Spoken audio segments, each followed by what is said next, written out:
The day my parents ran away with my sister Lily, they handed me over to the debt collectors as collateral. This kid's got issues, always glued to books, talking nonsense like an idiot. If you can take her, fine. If not, just sell her for cash. Lily's bright laughter floated from the hallway. Mom, isn't Chloe coming with us? No, sweetie, we're not taking her. I'd heard that sentence countless times. After Lily was born, everyone in the family revolved around her. I ran over, wanting to see, but Mom pushed me away. Don't touch your sister, your hands are dirty. From then on, I was the extra one. When the debt collector's big brother kicked open the door, he saw me squatting in the corner, reading a book on criminal law. Hey, your parents bolted. How do you plan to pay back the money? I closed my book. Sir, I've analyzed your recordings of violent debt collection. 12 points can be argued as civil disputes. Follow my plan, and you can avoid jail time. He froze. I broke down their 3 years of past cases one by one, writing out strategies to mitigate risks. The man with the dragon tattoo finished reading, then cursed. I've been a gang boss for 20 years, and today I just learned you can collect debts legally. He introduced himself as OG Marcus, then crouched down to my eye level. I could clearly see the scar on his chin and my reflection in his pupils. Who taught you to say all that? I shook my head, fighting back my fear as I answered word by word. I taught myself. He scrutinized me from head to toe, his suspicious gaze sweeping over my malnourished arms. Did your parents often hit you? I shook my head. They didn't hit me. They just acted like I didn't exist. There was no plate for me at the dinner table, no face in family photos, and no one cared when I got sick. How old are you?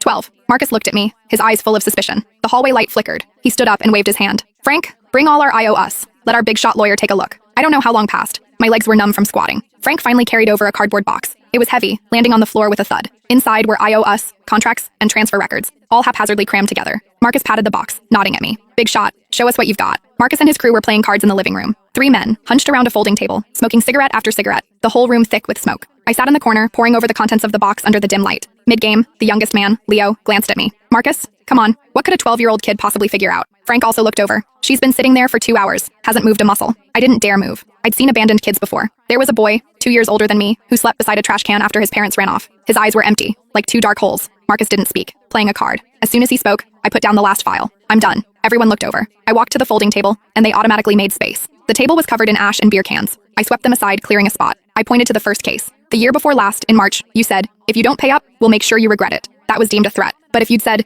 if you don't pay up, we will pursue legal action, it would be a legitimate collection notice. Frank's mouth hung open. I pointed to the second. Taking the debtor's fridge and TV was classified as theft. But if you'd had the debtor sign a debt for asset agreement at the time, it would have been a voluntary civil transaction between both parties. Splashing paint. Illegal, but only civil compensation is needed. Go apologize and pay the person, then have them sign a letter of understanding. Last September was the most dangerous. Someone was injured, a pretty serious injury, but they struck first, so you could argue excessive self-defense, not intentional assault. The sentencing difference between those two is 3 years. The room was silent. No one spoke. Marcus leaned back in his chair, arms crossed, his expression shifting from skepticism to seriousness. Marcus, the kid actually makes some sense. Leo, the young one, picked me up and looked me over, his voice astonished. You're only 12? How do you know all this? Are you a genius? I flailed my arms and legs, wanting him to put me down. My face flushed crimson. No one had ever hugged or picked me up since I was little. I wasn't used to the feeling of being lifted off the ground. I was scared. Marcus took a hard drag from his cigarette, then gave Leo a light whack. She's a girl. She's shy.